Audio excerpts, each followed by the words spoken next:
1885 में कांग्रेस की स्थापना हुई। शुरू में कांग्रेस पर ऐसे लोगों का कब्जा था, यानी ऐसे लोगों का नियंत्रण या प्रभुत्व था कांग्रेस पर, जिनकी ब्रिटिश शासन में पूरी तरह से आस्था थी और अंग्रेजों की न्यायप्रियता में उन्हें पूरा विश्वास था। उन्हें लगता था कि अगर हम अंग्रेजों से याचिका पत्रों या प्रार्थना पत्रों के माध्यम से निवेदन करें तो हम जो कुछ हासिल करना चाहते हैं स्वशासन की दिशा में, खुद शासन करने की दिशा में हम जो कुछ हासिल करना चाहते हैं अंग्रेजों से प्राप्त किया जा सकता है। भारत में राष्ट्रीय आंदोलन की शुरुआत 1885 से मानी जाती है। इसके कई चरण हुए, जैसे 1885 से 1905 तक। 1885 से 1905 तक के चरण को नरमपंथी चरण के रूप में जाना जाता है। इस नरमपंथी चरण में कांग्रेस पर उदारवादी लोगों का कब्जा था, जो कि अंग्रेजों के प्रति काफी उदार थे और अंग्रेजों के खिलाफ किसी भी तरह के जुझारू आंदोलन के पक्ष में नहीं थे। यानी 1885 से 1905 तक कांग्रेस पर जिन लोगों का प्रभुत्व था उनका जनता में बिल्कुल भी भरोसा नहीं था। वो मानते थे कि हम कुछ बुर्जुआ वर्ग ही मिलकर अंग्रेजों पर प्रभावी दबाव बना सकते हैं। इसलिए 1885 से 1905 के दशक में कांग्रेस की उपलब्धियां न के ही बराबर रहीं। हाँ, ये अवश्य था कि जनता को राजनीतिक रूप से इन लोगों ने शिक्षित किया। इनकी गतिविधियां 1885 से 1905 तक, यानी इन 20 सालों में, 1885 से 1905 तक के 20 सालों में इनकी गतिविधियां केवल इतनी रही कि प्रत्येक वर्ष कांग्रेस का अधिवेशन करते थे, साल में एक बार, वही दिसंबर का महीना होगा हर बार।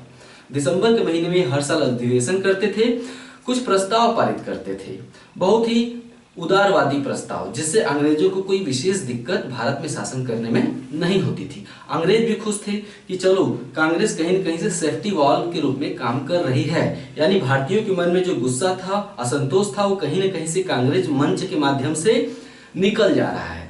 इससे अंग्रेजों को लगता था कि कम से कम कांग्रेस की स्थापना हो जाने से इतना तो जरूर हुआ कि अंग्रेजों के खिलाफ किसी क्रांतिकारी आंदोलन की संभावना धीरे धीरे समाप्त हो चुकी थी, जैसा कि 1885 से लेकर 1905 तक के 20 वर्षों में हुआ भी।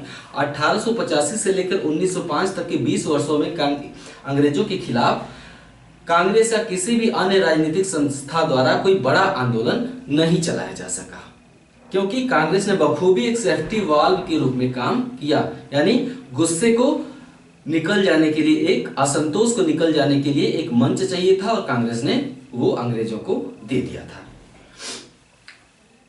1885 से 1905 तक के समय का, जिसे हम नरमपंथी या उदारवादी चरण के रूप में जानते हैं, राष्ट्रीय आंदोलन के नरमपंथी या उदारवादी चरण के रूप में जानते हैं, उस पर बाकायदे एक अलग से व्याख्यान होगा।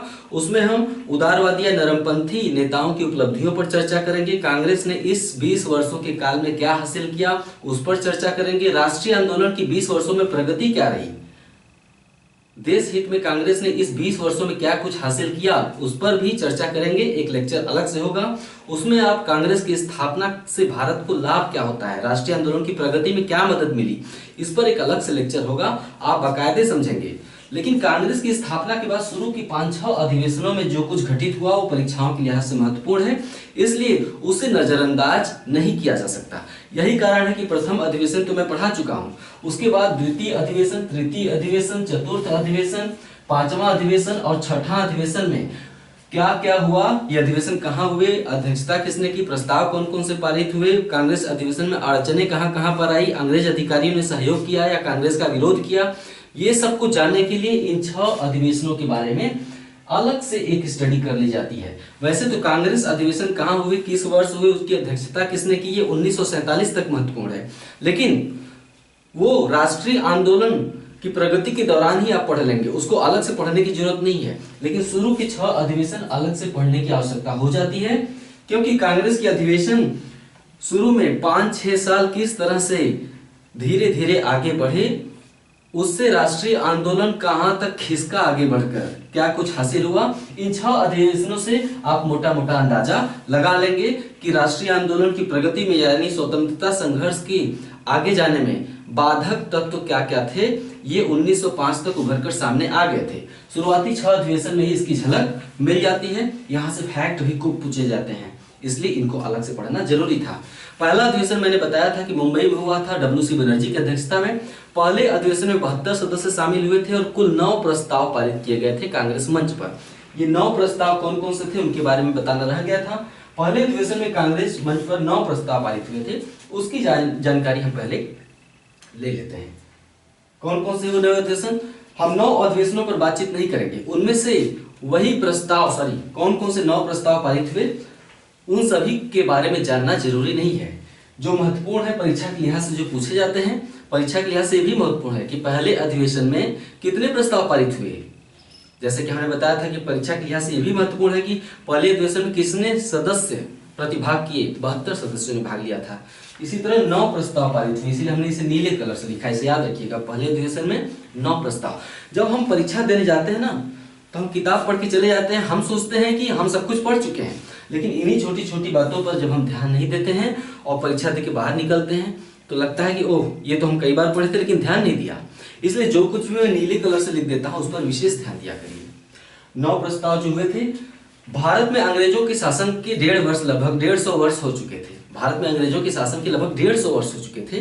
तो 150 वर्षों में अंग्रेजों का जो शासन था उसकी जांच करने के लिए एक कमेटी स्थापित की जाए, ये मांग की गई थी। रॉयल कमीशन मांग की गई थी कि भारत में अंग्रेजी शासन की जांच के लिए एक रॉयल कमीशन की नियुक्ति होनी चाहिए, प्रस्ताव करके मांग की गई थी। बाद में आप देखेंगे कि रॉयल कमीशन के रूप में बाद में वेलबाई आयोग की स्थापना हुई थी, जिसमें दादा भाई नौरोजी को भी सदस्य बनाया गया था। बाद में उसे हम पढ़ेंगे। तो एक भारतीय शासन की जांच के लिए एक रॉयल कमीशन की नियुक्ति की मांग की गई थी पहले अधिवेशन में। इसके अलावा लंदन में इंडिया काउंसिल की स्थापना की गई थी 1857 की क्रांति के बाद, जब केनिंग की घोषणा होती है तो उसके तहत लंदन में इंडिया काउंसिल की स्थापना की गई थी। इंडिया काउंसिल के खर्च भारत को देना पड़ता था, क्योंकि भारत को लंदन में कार्यरत काउंसिल का खर्च देना पड़ता था, इसका खर्च भारत को वहन करना पड़ता था। तो लंदन में कार्यरत इंडिया काउंसिल को समाप्त करने की बात की गई। लॉर्ड लिटन ने लंदन से जो कपड़े आयात किए जाते थे, लंदन से जो सूती कपड़े आयात किए जाते थे कॉटन के बने हुए, लॉर्ड लिटन ने उन पर से आयात शुल्क हटा दिया था। लॉर्ड लिटन जो कि 1876 से 1880 तक गवर्नर जनरल या वायसराय रहा, उसने लंदन से मंगाए जाने वाले कपड़ों पर आयात शुल्क हटा दिया था। इससे 2 तरह का नुकसान हुआ था भारत को। एक तो आयात शुल्क हटा जाने से भारत को जो लाभ मिल जाता आयात शुल्क लगाने से, बाहर से कपड़ा आ रहा है तो किसी देश को हक होता है ना कि उस पर आयात शुल्क लगाए, तो आयात शुल्क हटा दिए जाने से भारत को एक तो प्रत्यक्ष लाभ में कमी आ गई, दूसरे बड़ी मात्रा में कपड़ा आता था लंदन से, दूसरे आयात शुल्क हटा दिए जाने से लंदन से जो कपड़े मंगाए जाते थे ना वो और सस्ते हो गए। एक तो मशीन के कपड़े जो ऐसे ही सस्ते होते हैं, मशीनों में बने हुए कारखानों में बने हुए कपड़े ऐसे ही सस्ते होते हैं, आयात शुल्क हटा दिए जाने से वो और सस्ते हो गए। परिणाम स्वरूप भारतीय जो वस्त्र उद्योग बचा खुचा था वो भी प्रतिस्पर्धा में बहुत ज्यादा पिछड़ता चला गया, भारतीय कपड़ा उद्योग। तो लंदन से आयात कपड़ों पर आयात शुल्क लगाने की मांग की गई। एक प्रस्ताव इस आशय का पारित हुआ। सिविल सर्विसेज परीक्षा, ये भी मांग की गई एक प्रस्ताव के तहत कि सिविल सर्विसेज परीक्षा का आयोजन लंदन में और भारत में साथ साथ किया जाना चाहिए।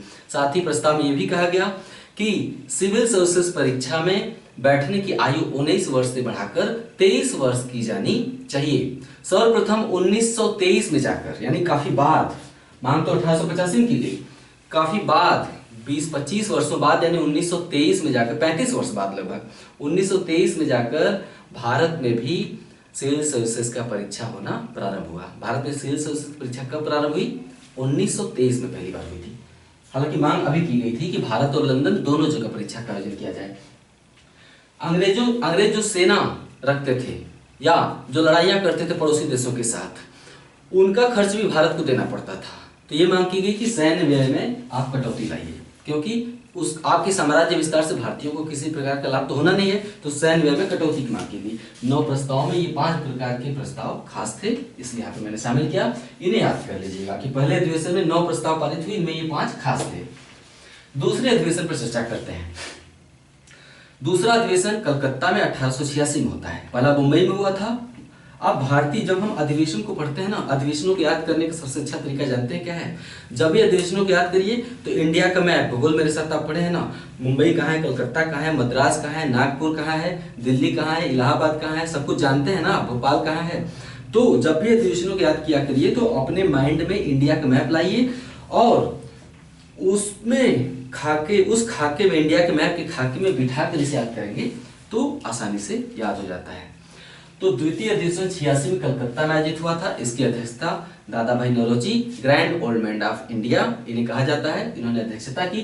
पहले अधिवेशन में ही तय हो गया था, यानी पहले अधिवेशन में जो 9 प्रस्ताव पारित हुए थे उसी में एक प्रस्ताव ये भी था कि द्वितीय अधिवेशन का आयोजन कलकत्ता में किया जाएगा। पहले अधिवेशन में ही तय हो गया था, इसलिए कलकत्ता में अधिवेशन का आयोजन हुआ। जब दूसरे अधिवेशन का कलकत्ता में आयोजन होना था तो उसकी तैयारी के लिए ह्यूम कलकत्ता गए। तैयारी ह्यूम जी को करनी थी, A.O. ह्यूम। तो ह्यूम जब कलकत्ता अधिवेशन की तैयारी के लिए पहुंचे वहां पे, तो उन्होंने महसूस किया कि अभी तक सुरेंद्र नाथ बनर्जी और उनकी जो संस्था थी इंडियन एसोसिएशन अभी तक कांग्रेस में शामिल नहीं हो पाई थी। तो उन्होंने सोचा कि अगर सुरेंद्र नाथ बनर्जी और इंडियन एसोसिएशन कांग्रेस से अलग रहते हैं तो जो बंगाल के जो बुद्धिजीवी हैं, जो पढ़ा लिखा तबका है, उनको कांग्रेस में शामिल करना बड़ा मुश्किल हो जाएगा। इसलिए अगर बंगाली लोगों को कांग्रेस में शामिल करना था और राष्ट्रीय आंदोलन को धीरे धीरे आगे बढ़ाना था तो बंगाली लोगों को भी शामिल करना जरूरी था। और बंगाली लोगों को शामिल करने के लिए सुरेंद्र नाथ बनर्जी और इंडियन एसोसिएशन को मनाना जरूरी था। इसलिए ह्यूम जाकर कलकत्ता में सबसे पहले सुरेंद्र नाथ बनर्जी से मिले। उन्होंने बनर्जी को मना लिया कि राजी कर लिया इस बात के लिए कि आप और आपकी संस्था इंडियन एसोसिएशन के सदस्य कांग्रेस में शामिल हो जाए। ठीक है। 1886 में ही नेशनल कॉन्फ्रेंस का आयोजन इंडियन एसोसिएशन द्वारा ही तो 1883 में सबसे पहले किया गया था। और 25 दिसंबर 1885 को जब इंडियन नेशनल कॉन्फ्रेंस की दूसरी बैठक बुलाई गई थी और जिसकी अध्यक्षता सुरेंद्र नाथ बनर्जी कर रहे थे और इसीलिए वे कांग्रेस में शामिल नहीं हो चुके थे, वही नेशनल कॉन्फ्रेंस है। तो 1886 में ही नेशनल कॉन्फ्रेंस का कलकत्ता में विलय कर दिया गया, यानी इंडियन एसोसिएशन जो कि एक जुझारू संस्था थी जिसने लगातार 1870 और 80 के दशक में राजनीतिक जागरूकता और सक्रियता बनाए रखी थी, अब उसका इंडियन नेशनल कांग्रेस में विलय हो गया। ठीक है।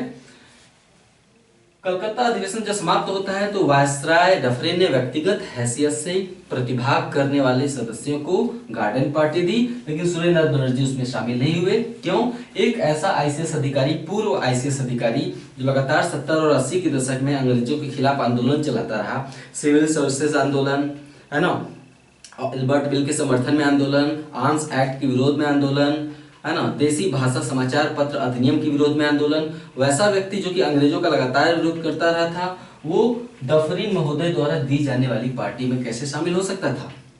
तो ईगो टकरा रहा था, इसलिए सुरेंद्र नाथ बनर्जी उनकी पार्टी में शामिल होने नहीं गए थे। सिंपल सी बात है, आप भी इसे समझ सकते हैं। तृतीय अधिवेशन मद्रास में 1887 में आयोजित हुआ। पहले मुस्लिम अध्यक्ष बने बदरुद्दीन तैयब जी। ये कांग्रेस के पहले मुस्लिम अध्यक्ष थे। जब कांग्रेस की स्थापना हो रही थी और कांग्रेस धीरे धीरे प्रगति कर रहा था, उसी समय अंग्रेजों ने मुसलमानों को कांग्रेस के खिलाफ, यानी मुसलमानों और हिंदुओं में भेद करने का प्रयास, फूट डालने का प्रयास प्रारंभ किया। अंग्रेजों ने मुसलमानों को भड़काने का प्रयास किया, कांग्रेस के प्रति मुसलमानों के मन में संदेह डालने का प्रयास किया। अंग्रेजों के सबसे बड़े मुस्लिम समर्थक नेता उभरे सर सैयद अहमद खान। सर सैयद अहमद खान ने मुसलमानों का अंग्रेजों का समर्थन किया और अंग्रेजों का इशारा पाकर उन्होंने कांग्रेस के खिलाफ मुसलमानों को खूब भड़काया। ठीक है, वो लगातार प्रयास करते रहे कि मुस्लिम लोग कांग्रेस में शामिल न हो। यही रीजन था कि बदरुद्दीन तैयब जी ने कांग्रेस में मुसलमानों से आग्रह किया कि आप कांग्रेस में शामिल होइए। इसी अधिवेशन में आग्रह किया गया था। यही पहला अधिवेशन था कांग्रेस का, यही मद्रास अधिवेशन ही कांग्रेस का पहला अधिवेशन था जिसमें आम जनता से भी कांग्रेस में शामिल होने की अपील की गई। और साथ ही कांग्रेस अधिवेशनों के लिए जो खर्चा आता था उसके लिए आम जनता से चंदा वसूलने का भी प्रयास शुरू किया गया इसी अधिवेशन में। ठीक है। गोरक्षा जैसा विवादास्पद प्रश्न आया इसमें। पहले से ही तय था कि किसी भी ऐसे धार्मिक विवादास्पद मुद्दे को प्रस्ताव में शामिल नहीं किया जाएगा। कांग्रेस प्रस्ताव पारित करती थी कुछ, और उन प्रस्तावों को पारित करके अंग्रेजों को सौंप दिया जाता था। तो पहले से ही ये तय था कि अगर कांग्रेस में मजबूती लानी है, एकजुट रहना है, तो कोई भी विवादास्पद धार्मिक मुद्दा प्रस्ताव में शामिल नहीं किया जाना चाहिए। लेकिन कुछ सदस्य थे हिंदू विचारधारा वाले, उन्होंने क्या किया कि गोरक्षा जैसे विवादास्पद प्रश्न को प्रस्ताव में शामिल कर लिया, लेकिन अंततः पारित नहीं होने दिया गया। पहले से ही तय था कि ऐसा कोई भी प्रश्न विचारणीय नहीं होगा जिससे कि कांग्रेस सदस्यों में फूट पड़ जाए। ठीक है। इसी अधिवेशन से अंग्रेज अधिकारियों की कठोर आलोचना प्रारंभ हो गई। मद्रास अधिवेशन बदरुद्दीन तैयब जी की अध्यक्षता में हुआ था।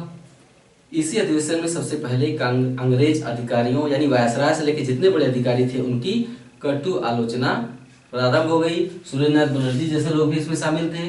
आलोचना प्रारंभ हो गई। तो जिस समय ये अधिवेशन चल रहा था मद्रास वाला, उसी समय भारत में विभिन्न जगहों पर, उत्तर भारत में भी और दक्षिण भारत में भी, तमाम पुस्तिकाओं का यानी तमाम पुस्तिकाओं और पत्रिकाओं का सड़क पर वितरण किया गया, जिसमें अंग्रेज अधिकारियों की खुलकर आलोचना जनता के बीच की गई थी उन पुस्तिकाओं में। स्वाभाविक सी बात है, इन सब बातों को वायसराय महोदय बर्दाश्त नहीं कर पाते। ठीक है, उसका परिणाम चतुर्थ अधिवेशन में देखने को मिला। क्या हुआ? 88 में इलाहाबाद में जॉर्ज यूले एक अंग्रेज थे, इनकी अध्यक्षता में इलाहाबाद अधिवेशन हुआ। चतुर्थ अधिवेशन था 1888 में।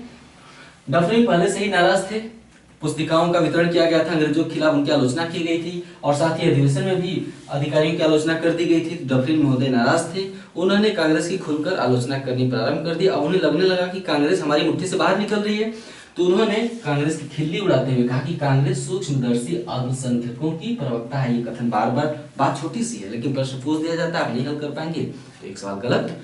किसने कहा था कि कांग्रेस सूक्ष्मदर्शी अल्पसंख्यकों की प्रवक्ता है? इसका अर्थ क्या होता है? उन्होंने, इसका अर्थ ये था कि डफरिन ने कहा था कि कांग्रेस भारत के बहुत ही सूक्ष्म वर्ग, कांग्रेस जनता के एक सूक्ष्म वर्ग का प्रतिनिधित्व करने वाली संस्था है। यानी कांग्रेस जनता की मुट्ठी भर लोगों का प्रतिनिधित्व करती है, पूरी जनता का समर्थन इसे नहीं प्राप्त है और कुछ लोगों का ये प्रतिनिधित्व कर रही है। ये कहकर उन्होंने खिल्ली उड़ाई कि ये कोई अखिल भारतीय संस्था नहीं है, 4-6 लोग मिलकर इसमें प्रस्ताव पारित कर रहे हैं और अपने आप को बहुत बड़ा आदमी समझ रहे हैं। ये कहकर एक तरह से खिल्ली उड़ाने का प्रयास किया। सर सैयद अहमद खां और बनारस के राजा शिव प्रसाद सितारे हिंद, सर सैयद अहमद खां और बनारस के राजा शिव प्रसाद सितारे हिंद। सर सैयद अहमद खां लगातार मुसलमानों को भड़काते रहे कि कांग्रेस हिंदुओं की संस्था है, उसमें आप लोगों को शामिल नहीं है, उसे मतलब मत रखिए। सर सैयद अहमद खां को लगने लगा था कि उनका गढ़ था उत्तर प्रदेश, सर सैयद अहमद खां गढ़ था उत्तर प्रदेश और ये पहला अधिवेशन था जो कि उत्तर प्रदेश की राजधानी इलाहाबाद में आयोजित हुआ था। उस समय उत्तर प्रदेश को उत्तर पश्चिमी प्रांत कहा जाता था। क्या कहा जाता था? उत्तर पश्चिमी प्रांत। इलाहाबाद उस उत्तर पश्चिमी प्रांत की राजधानी थी। तो जब इलाहाबाद में अधिवेशन होने चला आया तो सर सैयद अहमद खां काफी भड़क गए। उन्हें लगा कि ये तो मेरे ही गढ़ में छेद कर रहे हैं कांग्रेस वाले। वो अपना गढ़ समझते थे उत्तर पश्चिमी प्रांत को। इन्हें लगा कि मेरे ही गढ़ में ये हावी होने जा रहे हैं कांग्रेस वाले, इसलिए भड़क गए। तो उन्होंने बनारस के राजा को अपने साथ मिलाया और इलाहाबाद अधिवेशन का विरोध किया, खुलकर उतरकर। और साथ ही 1888 में अधिवेशन था और 1888 में ही सर सैयद अहमद खान ने बनारस के राजा के साथ मिलकर यूनाइटेड इंडियन पैट्रियोटिक एसोसिएशन की स्थापना की। यूनाइटेड इंडियन पैट्रियोटिक एसोसिएशन की स्थापना की। इलाहाबाद ऐसा पहला अधिवेशन था जिसमें लाला लाजपत राय जैसे राष्ट्रवादी शामिल हुए थे। लाला लाजपत राय ने पहली बार कांग्रेस अधिवेशन में हिंदी में भाषण किया। यानी इलाहाबाद अधिवेशन पहला अधिवेशन था जिसमें कांग्रेस मंच पर हिंदी में भाषण दिया गया था। ये भी पूछा जा चुका है, फिर पूछा जाएगा। यही छोटी छोटी बातें जिन्हें लोग गैर महत्वपूर्ण मानते हैं पूछ दी जाती है, फिर वहां पे कोई कॉन्सेप्ट काम नहीं आता है, सारा कॉन्सेप्ट धरा रह जाएगा और पूछ दिया जाएगा टुच्चा सा सवाल। क्या करेंगे? पढ़ना है। पहली बार हिंदी भाषण दिया गया था। अंग्रेज अधिकारी नाराज थे, इस अधिवेशन में आलोचना वगैरह प्रारंभ कर दी गई थी।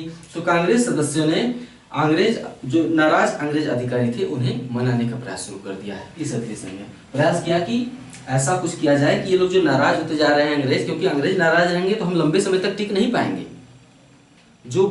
जो वरिष्ठ नेता थे वो कभी नहीं चाहते थे कि अंग्रेज अधिकारियों की आलोचना हो। कुछ जवान लोग ज्यादा उत्साहित होते थे, वो आलोचना कर देते थे। तो जो बूढ़े बुजुर्ग नेता थे वो नाराज हो जाते थे, जैसे दादा भाई नौरोजी, फिरोजा मेहता जैसे लोगों को ये सब काम पसंद नहीं आता था। तो प्रयास शुरू हो गया नाराज अंग्रेज अधिकारियों को प्रसन्न करने का। एक प्रस्ताव पारित किया गया इसी अधिवेशन में, इलाहाबाद अधिवेशन में ही एक और प्रस्ताव पारित किया गया। ये प्रस्ताव पारित करके अंग्रेज अधिकारियों से कहा गया कि कांग्रेस अपने मंच पर पारित प्रस्तावों के लिए उत्तरदायी है। हम अपने मंच पर कोई भी ऐसा प्रस्ताव नहीं पारित करेंगे जिससे हुजूर आपको बुरा लगे, लेकिन कांग्रेस अधिवेशनों के बाहर सड़क पर क्या हो रहा है इसके लिए हम उत्तरदायी, इसके लिए कांग्रेस उत्तरदायी नहीं है। कांग्रेस अधिवेशनों के बाहर सड़क पर क्या हो रहा है इसके लिए कांग्रेस बिल्कुल उत्तरदायी नहीं है। उन्होंने सड़क पर होने वाले गतिविधियों से अपने आप को बिल्कुल काट लिया कांग्रेस ने।